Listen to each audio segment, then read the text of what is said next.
मित्रों, अब तक हमने देखा कि बार्टर सिस्टम के अंदर खामियां थी तो लोगों ने मनी का प्रयोग शुरू किया। शुरुआत में ऐसे गोल्ड पीसीस नगेट्स उसी को कमोडिटी मनी के स्वरूप में यूज़ किया जाता था, लेकिन वहाँ प्रॉब्लम था प्योरिटी, यूनिफॉर्मिटी, राइट। तो फिर ये अलग अलग मर्चेंट गिल्ड्स, राजाओं ने मेटल को पिघला के डाई में डालेंगे, उसके ऊपर अपना सिक्का लगाएंगे और कॉइन के स्वरूप में वो जनरेट करना शुरू किया। लेकिन वहाँ पर भी खामियां थी, डिबेसमेंट की, ग्रेशम्स लोग जिसके लोग मेटल चुरा लेते थे। तो धीरे धीरे, और एक बड़ी समस्या ये है, इट इज़ बल्कि टू ट्रांसपोर्ट। अहमदाबाद से बॉम्बे ले जाना है, बीच में कोई डाकू भी आके लूट सकते हैं। तो उसकी भी दवाई लोगों ने निकाली। किस प्रकार के कुछ इंडिजिनस बैंकर्स, ट्रेड गिल्ड्स, वो ऐसा सिस्टम लेके आए कि आप अहमदाबाद में अपना मेटल कॉइन इनको दे दो, ठीक है, और वो बदले में आपको एक बिल ऑफ एक्सचेंज या हुंडी, कागज़ का एक टुकड़ा दे देंगे, और वो पर्ची लेके आप मुंबई जा रहे तो कि वहाँ जाइए और इनकी संस्था के दूसरे लोगों को वो दीजिए और सामने आपको मेटल कॉइन दे दिए जाएंगे। ऑफ कोर्स बीच में इनका कुछ कमीशन रहेगा। तो ये सिस्टम फिर चलने लगी और लोग आगे चल के कॉइन अपने विड्रॉ करवाते नहीं और इन्हीं कागज़ के टुकड़ों को करेंसी मान के आपस में सर्कुलेट करते रहते। तो फिर राजाओं को लगा कि नहीं, इसमें तो हम ये काम करेंगे। तो इस प्रकार से पेपर करेंसी भी जनरेट करना शुरू कर दिया कि राजा मेटल ले लेता था और सामने आपको करेंसी में ऐसे नोट दिए जाते थे। सो फिड्यूशरी मनी मतलब कि ऐसा पैसा कि जिसकी हो सकता है कि इंट्रिंसिक वैल्यू कुछ भी ना हो, एक कागज़ का टुकड़ा हो, लेकिन वो सर्कुलेट किया जाता है क्योंकि, और हम उसे अपनाते हैं क्योंकि हम ये मानते हैं कि वो पैसा है। तो ऐसे फिड्यूशरी मनी के दो प्रकार होते हैं। एक होता है नॉन लीगल टेंडर, जैसे कि बिल ऑफ एक्सचेंज मैंने आपको बताया, जैसे हुंडी वगैरह। So bill of exchange, cheque, bank draft, postal order, और बैंक के अंदर आपने जो भी डिमांड डिपॉजिट डाली, मतलब करंट अकाउंट, सेविंग अकाउंट, उसके सामने जो भी चेक या ऐसी कोई चीज़ आपने जनरेट कराई, ये सारी चीज़, इसको बोला जाता है नॉन लीगल टेंडर या क्रेडिट मनी। ऑप्शनल मनी भी कहते हैं क्योंकि सामने वाली पार्टी इसको एक्सेप्ट करने में मना भी कर सकता है कि मैं चाय खरीदूं और वो चेक से उसका पेमेंट ना भी ले। तो ये हुआ नॉन लीगल टेंडर। उसके सामने क्या होगा? लीगल टेंडर या फियाट मनी, सरकार के आदेश से जिसे जनरेट किया गया है। तो दो प्रकार के होते हैं, कॉइन एंड करेंसी, एंड दूसरा एक टाइप ऐसे होता है कि लिमिटेड एंड अनलिमिटेड। ये समझते हैं।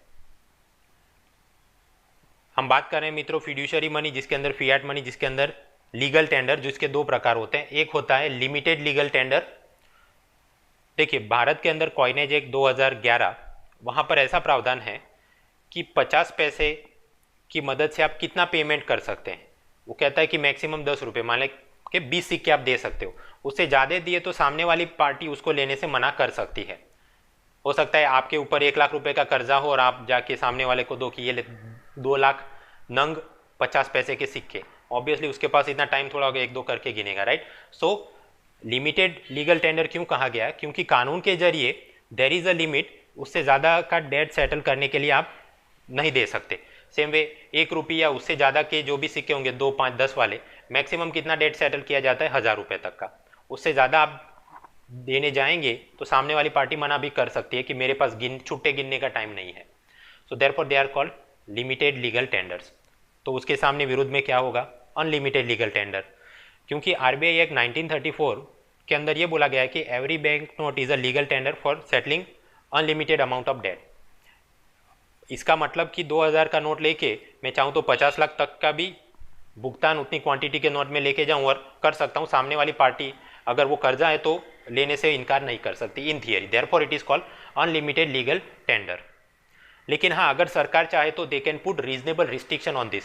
जैसे कि अपने नए बजट के साथ फाइनेंस बिल 2017, वहाँ पर ये कहा गया है कि 3 लाख या उससे ज़्यादा का कैश में पेमेंट कोई रिसीव नहीं कर सकता, और अगर करेगा तो जितना पैसा उसने लिया है वो सारा का सारा, मान लो 3 लाख लिया था तो वो सरकार में दंड में जमा कर देना पड़ेगा। In other words, currency notes are now in a way limited legal tenders up to less than 3 lakh rupees only. खैर, इन थियरी आपको पूछा जाए तो कॉइन है लिमिटेड और करेंसी है अनलिमिटेड, ऐसा मान के ही टिक करना है। ये अमेरिका का $100 का नोट है। हम नोट बोलते हैं, दे विल से $100 बिल है। अब जरा इसे जूम इन करके आप देखिए, this note is a legal tender for all debts public and private signed by treasurer of the United States. इसका मतलब क्या हुआ? सपोज कोई प्लांटेशन ओनर से आप एक घोड़ा उधारी में लेके जाते हैं घूमने के लिए और वो घोड़ा मर जाता है, तो फिर वो प्लांटेशन ओनर ये जिद नहीं कर सकता कि वो घोड़ा तो मुझे अपने बेटे से भी ज़्यादा अजीज़ था, तो अब उसके बदले में वो मर गया तो तू अपना बेटा मुझे 50 साल के लिए गिरवी रख दे या उसके ज़रिए भुगतान कर। नो, कानून के हिसाब से क्या होगा, उस घोड़े की जो भी मॉनेटरी वैल्यू डॉलर में निकाली जाएगी और डॉलर आप उसको पे करें, ही कैन नॉट रिफ्यूज। तो मतलब सभी पब्लिक एंड प्राइवेट टाइप के debt they will can be settle using this money और नो वन कैन रिफ्यूज। तो इस प्रकार की कॉइन करेंसी को बोला जाता है फियाट मनी। फियाट मतलब गाड़ी चलाना नहीं, legally binding command of the government, जिसकी मदद से वो coin currency you can use it to settle any public private debt throughout the region, और कोई भी उसे स्वीकार करने से मना नहीं कर सकता। तो क्या इस हिसाब से अमेरिका में dollar is Fiat currency? Correct. चीन के अंदर या युआन या रेनमिनबी, क्या ये फियाट मनी है? करेक्ट। अच्छा, ये चीन का युआन अमेरिका के अंदर फियाट मनी है? नहीं, वो मना कर सकता है व्यापारी कि मुझे डॉलर में ही भुगतान करो। 1000 रुपये का नोट भारत के अंदर पहले इट वॉज फियाट मनी, लेकिन अब नोटबंदी के बाद नहीं है, गैर मान्य है। अच्छा, ये रजनीकांत के नाम का 50 करोड़ का नोट है। Other party can refuse to accept कि मुझे कमल हसन ज़्यादा पसंद है, तो this is also not fiat currency. अच्छा, गवर्नमेंट खुद से जो भी गवर्नमेंट सिक्योरिटी ट्रेजरी बिल निकालती है, क्या वो बोल सकते हैं?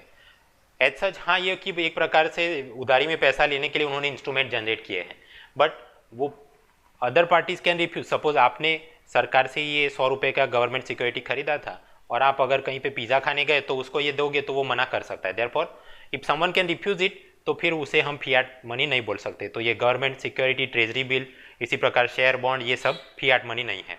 उसी सिद्धांत में demand draft, cheque, ATM card, ये सब भी नहीं है। चाय पीने गए तो आपको वो बोल सकता है मैं चेक में नहीं, मुझे रोकड़ा चाहिए, पॉसिबल।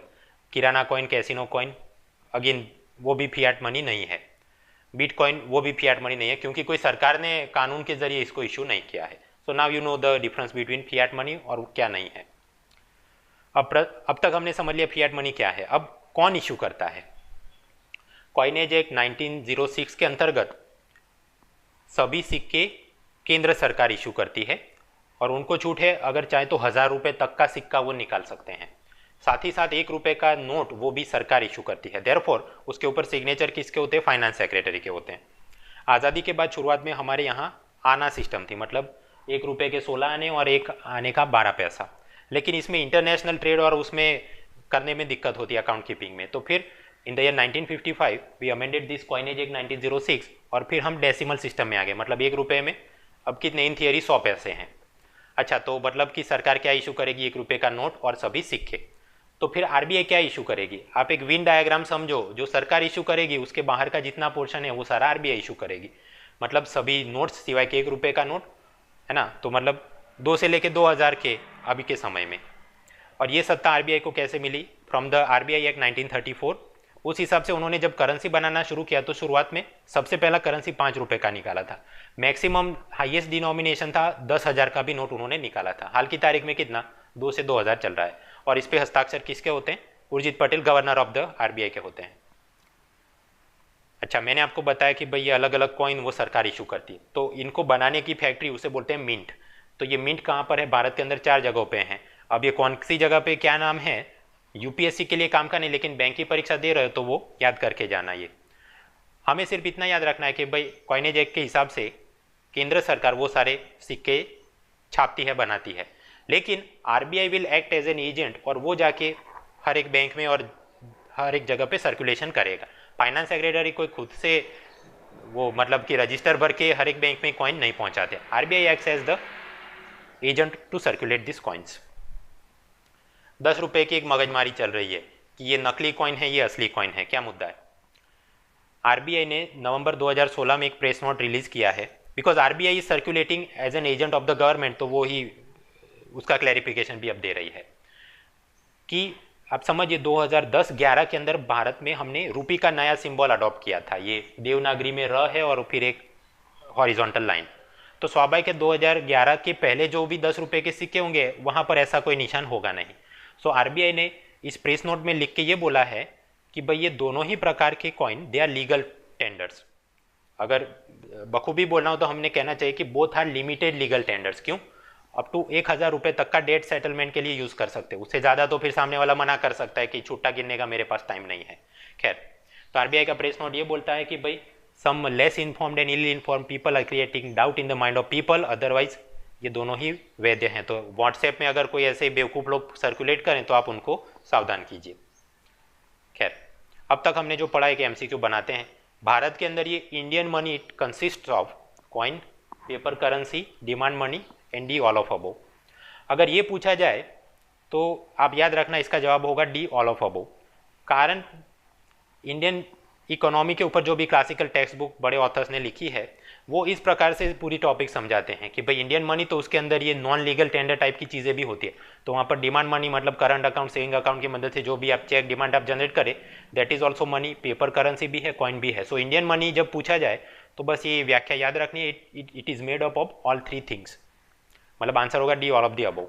अगर आपको ये पूछा जाए लिमिटेड लीगल टेंडर तो जवाब क्या होगा ए कॉइन, ये पूछा जाए अनलिमिटेड लीगल टेंडर तो फिर बी पेपर करेंसी। ठीक है, तो इस प्रकार से देख लेना। अब तक मित्रों हमने देखा कि फिएट मनी क्या होता है और कॉइन कौन इशू करता है, नोट कौन इशू करता है वगैरह। अब प्रश्न ये कैसे इशू किए जाते हैं। पुराने समय में नियम कुछ ऐसा था कि एक ग्रेन बराबर 0.65 ग्राम्स, और अमेरिकी सरकार और उनकी सेंट्रल बैंक ने ये तय किया था कि जब उनके पास 22 ग्रेन गोल्ड होगा उनकी तिजोरी में तब जाके वो $1 का एक नोट छापेंगे, और उसके सामने बैंक ऑफ इंग्लैंड के पास उनकी तिजोरी में अगर 113 ग्रेन गोल्ड होगा तो उसके सामने वो £1 का ब्रिटिश उनका नोट छापेंगे। तो इस प्रकार से बैक एंड में अगर कोई मेटल रिजर्व में पड़ा है तभी आप कॉइन करेंसी वगैरह इशू करेंगे। जब ऐसा सिस्टम हो तो ऐसे फिएट मनी को बोला जाता है गोल्ड या सिल्वर स्टैंडर्ड का वो करेंसी है। और इसके अंदर एक्सचेंज रेट भी हो सकता है कि £1 की डॉलर के सामने कीमत क्या होगी, तो इसके बैकएंड में कितना मेटल है, सामने उसके बैकएंड में कितना मेटल है। अब रेशो निकालो, पता चलेगा कि £1 विल बी सेलिंग एट $4.8। तो इस हिसाब से इंटरनेशनल ट्रेड भी हो सकता है। तो ये भी बढ़िया चीज़ लगती है, बट समस्या है। मान लो कि अचानक से कोई बड़ा युद्ध शुरू हो जाए और अमेरिकी सरकार ने अब ज़्यादा लोगों को नौकरी पे रखना है तो ज़्यादा करेंसी छाप के उनको पगार में देनी है, या फिर कि ये टैंक मिसाइल कुछ बनाने के लिए स्टील वगैरह खरीदना है, कहीं बाहर से इंपोर्ट करना है, तब they will be limited because जितना तिजोरी में मेटल है उतने ही वो तो करेंसी निकाल सकते हैं ना, तो उनके हाथ बन जाएंगे। सेम में मान लो कि कोई मंदी आ गई और अब सरकार चाहती है कि हम मार्टिन लूथर किंग खड्डा खोदो योजना करके कोई विकास का काम करें और वापस इकोनॉमी को पुनर्जीवित करें, तो वो भी नहीं कर सकते। क्यों? तिजोरी में जितना मेटल हो उस हिसाब से या पेपर करेंसी इशू कर सकते हो। तो ऐसी सब चीज़ों के चलते ये गोल्ड सिल्वर स्टैंडर्ड प्रकार की वो चला नहीं और आगे चल के हम अलग अलग नई सिस्टम में आ गए। गोल्ड या सिल्वर स्टैंडर्ड वाली ऐसी फिएट मनी सिस्टम के अंदर जब नोट छापे जाते थे तो उस पर कुछ लिखते थे। देखते हैं, ये £20 का नोट है और ये इधर कुछ लिखा गया है, I promise to pay the bearer on demand the sum of £20, और हस्ताक्षर किए हैं बैंक ऑफ इंग्लैंड के चीफ कैशियर ने। मतलब कि ये £20 का नोट लेके आप बैंक ऑफ इंग्लैंड में जाएंगे तो उसके चीफ कैशियर ने प्रॉमिस किया है कि वो अपनी तिजोरी से ये नोट आपसे ले लेगा और अपनी तिजोरी से £20 की कीमत वाले full bodied coins, gold coins, या फिर कि उतने वजन का कोई सोने का बिस्किट या छोटी चीज़ आपको दे देगा। So this is a representative money, क्योंकि ये पेपर करेंसी बैकएंड में किसी फिजिकल एसेट मेटल को रिप्रेजेंट कर रहा है। Therefore currency was also called zero interest anonymous bearer bond. Why? क्योंकि आप इट इज़ अ बॉन्ड, क्योंकि वो सामने वाले ने प्रॉमिस किया कि मैं आपको पे करूंगा। और एनोनिमस बियरर क्यों है? क्योंकि कोई भी आके चीफ कैशियर को ये देगा तो सामने वो चीफ कैशियर उसको गोल्ड देने वाला है। और जीरो इंटरेस्ट क्यों है? क्योंकि ये £20 की नोट आज आपने ली और 2 साल बाद वहाँ पर जाएंगे तो ऐसा नहीं कि 9% इंटरेस्ट के हिसाब से वो ज़्यादा मेटल आपको देगा, नहीं, वो तब भी आपको उतना ही देगा जितना इधर लिखा है उस हिसाब से। देयरफॉर ये क्या है? Zero interest anonymous bearer bond. MCQ में पूछा जाए तो ये टुकड़ों में this and this all 3 are correct. Bharat के अंदर क्या चला? करेंसी स्टैंडर्ड इन इंडिया 1935 से 56 के अंदर शर्त ये थी कि अगर आरबीआई 100 करोड़ की कीमत के नोट छाप रहा है तो बैकएंड में उनकी तिजोरी में 40 करोड़ का सोना होना चाहिए। So 40% gold to the value of currency, ये सिस्टम चला। फिर उसी दौरान सेकंड वर्ल्ड वॉर होता है, ब्रेटन वुड कॉन्फ्रेंस, IMF का जन्म होता है, और वो इंटरनेशनल एक्सचेंज रेट मेंटेन करने के लिए पूरा एक सिस्टम बनाते हैं जहाँ पर कि डॉलर की कीमत सोने के हिसाब से तय की गई और बाकी सभी करेंसी की डॉलर के हिसाब से।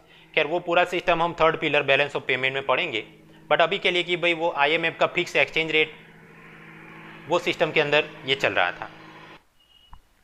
1956 तक चलते चलते हमको भी पता चल गया कि 40% गोल्ड रिक्वायरमेंट, तो इतना सारा सोना तो कैसे जमा होगा। So we shifted to this minimum foreign reserve system. यहाँ नियम ये किया गया कि आरबीआई ने अपनी तिजोरी में 115 करोड़ की कीमत का फिजिकल गोल्ड रखना है और बाकी 400 करोड़ की कीमत की फॉरेन सिक्योरिटी, वो फिर यूएस ट्रेजरी बॉन्ड भी हो सकता है, बैंक ऑफ इंग्लैंड की कोई सिक्योरिटी हो सकती है, XYZ। तो मतलब 115 करोड़ का गोल्ड और 400 करोड़ की फॉरेन सिक्योरिटी, कुल मिला के कितना हो, 515 करोड़ का माल आरबीआई की तिजोरी में है।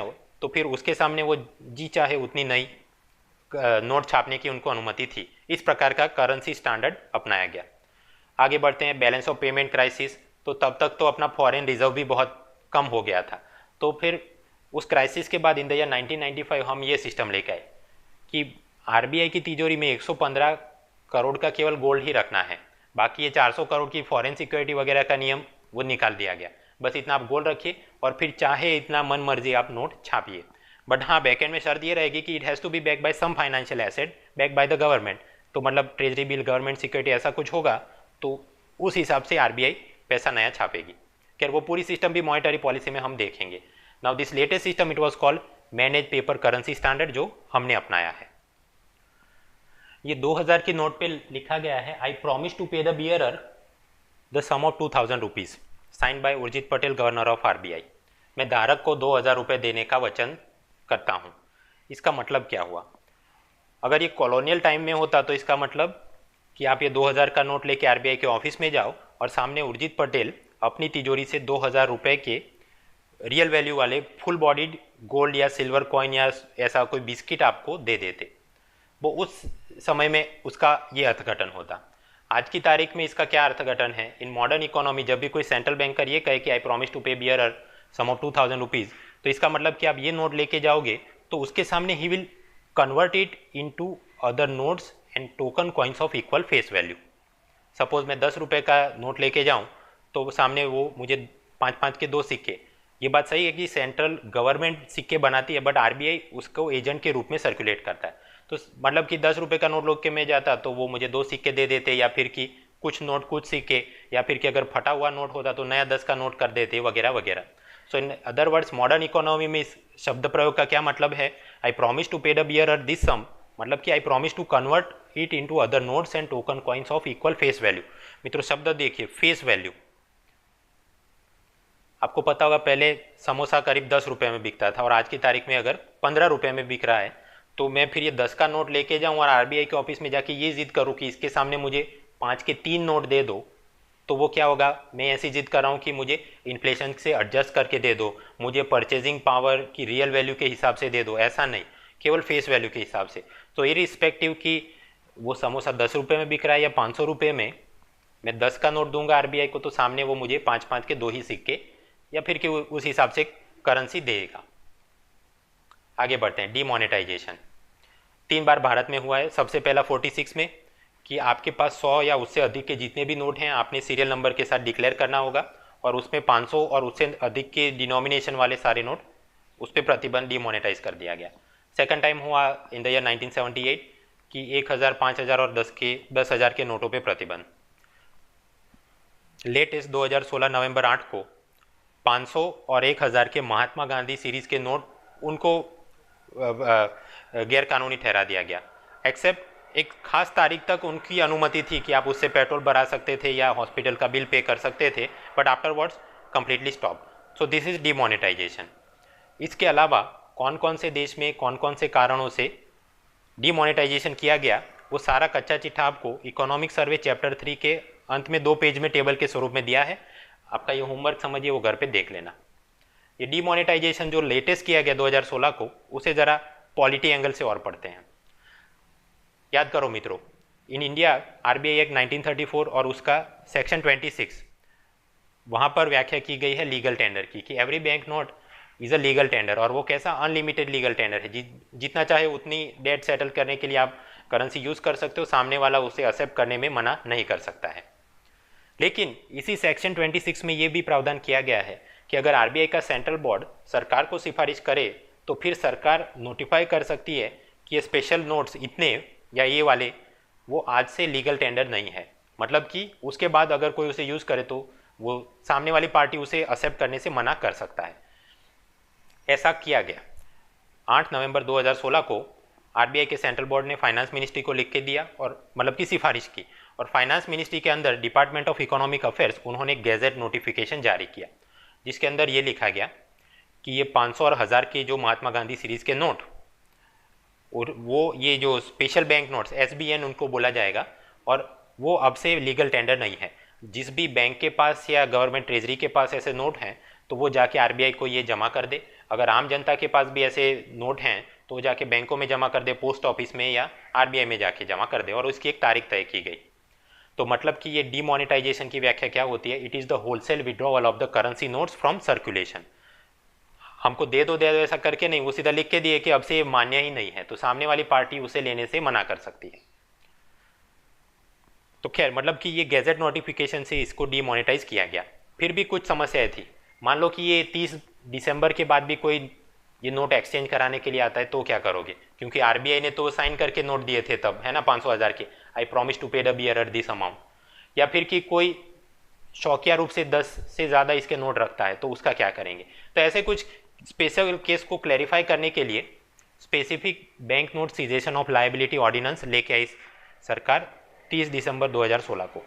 उसमें पहला प्रावधान regarding exchange of notes at RBI कि पुराने 500 और 1000 के ये स्पेशल बैंक नोट्स वो RBI की लायबिलिटी है ही नहीं 31/12 के बाद से। मतलब आप वो लेके जाएंगे तो RBI बाध्य नहीं है उसके छोटे नोट या सिक्के में आपको कन्वर्ट करके दे। लेकिन केंद्र सरकार अगर चाहे तो ये तारीख को लंबा कर सकती है। लेटर से कि 31 मार्च 2017 तक ग्रेस पीरियड है कि आप RBI में जमा कर सकते हो। लेकिन ये सिलेक्टेड कैटेगरी ऑफ पीपल के लिए ही है। फॉर एग्जांपल NRI लोग जो भारत में नहीं थे और वो इतने दिन तक नहीं आए तो वो बाद में आके प्रूफ के साथ वो करा सकते हैं। तब RBI ऐसा नहीं कि पुराना 500 और 1000 का नोट आपने उनको दे दिया और आपको वो नए नोट दे देंगे, नहीं, वो आपके KYC नो योर कस्टमर वो टाइप के ऑथोराइज वेरीफाइड बैंक अकाउंट के अंदर ही वो पैसा वापस आपको दिया जाएगा ताकि ब्लैक मनी वाला झंझट ना हो। और अगर कोई आदमी फॉल्स क्लेम करता है, लेटर से कोई बिल्डर बाद में कोई ऐसे ही अपना दूर का NRI रिश्तेदार उसको लेके आता है और भाई कि तू मेरे नाम से 500,000 के नोट बदलवा के लेके आ, राइट, तो ऐसे फॉल्स क्लेम किया जाएंगे तो उसके ऊपर भी दंड के प्रावधान है। अभी कितना दंड होगा ये UPSC के लिए काम का नहीं, लेकिन बैंक की परीक्षा इन लोअर एग्जाम वहाँ पर पूछ सकते हैं। तो याद रखना कितना दंड हो सकता है, 50,000 या 5 जितना क्लेम किया उससे 5 गुना ज़्यादा जो भी मैक्सिमम अमाउंट हो। तो ये एक एंगल कि भाई ऑर्डिनेंस का उद्देश्य क्या था, RBI की ये नोट एक्सचेंज करने की लायबिलिटी वो खत्म की गई 1 तारीख के बाद, और अगर सरकार चाहे तो स्पेशल कैटेगरी ऑफ पीपल के लिए ग्रेस पीरियड में ये अलाउ कर सकती थी, और कोई फॉल्स क्लेम करे तो दंड। दूसरी एक बात, पुरानी नोट रखने पर भी सीलिंग है। कोई आदमी उसको शौक है ऐसे कॉइन करेंसी जमा करने का, तो मैक्सिमम वो 10 नोट रख सकता है पुराने वाले, मतलब वो 500 के 10 नोट रखे या 1000 के 10 नोट या 2 इसके 2 what ever 10 quantity of this 500 और 1000 उसके कुल मिला के 10 ही नोट वो इंडिविजुअल रख सकता है शौकिया रूप में। और अगर कोई ऐसे ही रिसर्च या यूनिवर्सिटी ऑर्गेनाइजेशन है जो कि ये पूरा काम कर रहे हैं तो वो अपने रिसर्च पर्पज़ के लिए 25 नोट ज़्यादा से ज़्यादा रख सकते हैं। अगर इससे ज़्यादा अगर आपके पास मिले तो वहाँ पर भी दंड की प्रावधान है। कितना दंड UPSC के लिए काम का नहीं, नीचे की परीक्षा के लिए देख लेना। और ये 10 और 25 से ज़्यादा क्वांटिटी भी परमिट की जा सकती है अगर RBI और कोर्ट इसकी अनुमति दे। खैर ये तो ऑर्डिनेंस था तो आपको पता होगा वो फिर लाप्स हो जाएगा सिवाय कि रिन्यू किया जाए या उसका कुछ कानून बनाया जाए। तो ये ऑर्डिनेंस को कानून का स्वरूप देने के लिए 2017 के बजट सेशन में इसी का ही बिल लेके आए, special bank note cessation of liability bill 2017, जिसके अंदर कुल मिला के यही बात है कि RBI में नोट एक्सचेंज करने के ऊपर कुछ नहीं शर्तें, और आप पुरानी नोटें शौकिया रूप से कितनी रख सकते हैं उसके ऊपर शर्तें। तो ये मतलब पॉलिटी वाला एंगल हो गया डीमोनेटाइजेशन का। अब डीमोनेटाइजेशन से क्या लाभ नुकसान वगैरह वो तो जब आगे हम पढ़ेंगे अलग अलग जगह पर देखेंगे। अभी के लिए we will confine our self to this evolution of money. तो कॉमोडिटी मनी देख लिया, मेटालिक मनी देख लिया, पेपर मनी वहाँ लीगल टेंडर के सारे आयाम हमने देख लिया। आगे बढ़ते हैं बैंक मनी। देखिए बैंक मनी के बैक एंड में भी फियाट मनी होता है, मतलब कि आपको ये कॉइन करेंसी वो अपने बैंक अकाउंट में जमा कर रहे हो, right, current account, saving account वगैरह वगैरह, और उस हिसाब से बैंक मनी मतलब क्या, आपके अकाउंट के हिसाब से वो कुछ नया पेपर ऑर्डर जनरेट कर सकता है, for example cheque, demand draft, या इलेक्ट्रॉनिक ऑर्डर जनरेट कर सकता है जैसे नेफ्ट, RTGS। तो ये क्या हुआ, बैंक मनी का उदाहरण हुआ। और इस प्रकार से जो पेमेंट होते हैं दे कुड बी स्पॉट या इंस्टेंट पेमेंट जैसे कि RTGS है, या फिर दे कुड बी डिफर्ड या डिलेड पेमेंट जैसे नेफ्ट होता है कि 1-1 घंटे में होगा, या फिर क्रेडिट कार्ड जो कि 25 दिन 30 दिन में सेटलमेंट उसका होगा।